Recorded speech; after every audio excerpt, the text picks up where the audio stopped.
I'm Stacy Foley. I'm Mark Foley. We're the parents of Max Foley, who's 16. He struggles with depression, anxiety, and panic attacks. I have a master's in social work, and I have an interest in working with teens and adults, especially with depression, anxiety, and I've been learning a lot about trauma in the past 4 or 5 years and all the effects that can have on people and how it affects their mental health. And I'm a family physician, and for the past 10 years, I've done consulting work at our psychiatric hospital. Even with both of us having backgrounds in mental health and experience with it, again, when it's your child, when I'm holding my son in my arms as he has a panic attack, all this knowledge and all this learning, and I can help clients, but when it's your son, I kind of knew what to do in the moment, but felt like, oh my word. And I could really empathize with parents out there who say, oh, what do I do in this situation?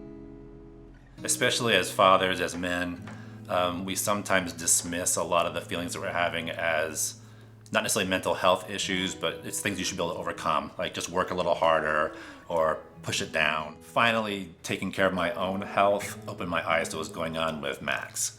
Because even through the early year, I could see it, but I don't know if it's really in tune with it. I just remember that panic attack during his 16th birthday party, and then again when we found him downstairs wrapped in a blanket. I remember thinking, it feels like my heart's breaking into a million pieces. You don't want to see your kids suffer like that. And I remember the words coming out of my mouth, you don't have to suffer like this.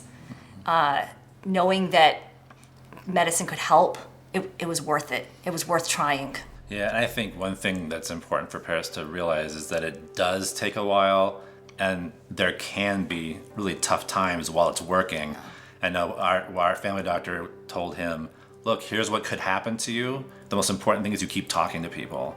And I think also having an environment where he could come to us and we would listen without judgment, even if we're panicking inside ourselves, made it easier for him to come to us and say, hey, I'm having a bad day, or the medicine's making me feel funny, or whatever it is.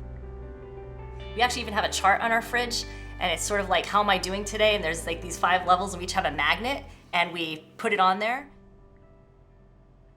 We have a culture and a society of shame sometimes, where people feel less than or something's wrong with me, that they wouldn't about a physical illness, but mental illness, they feel somehow weak or flawed. Community's important.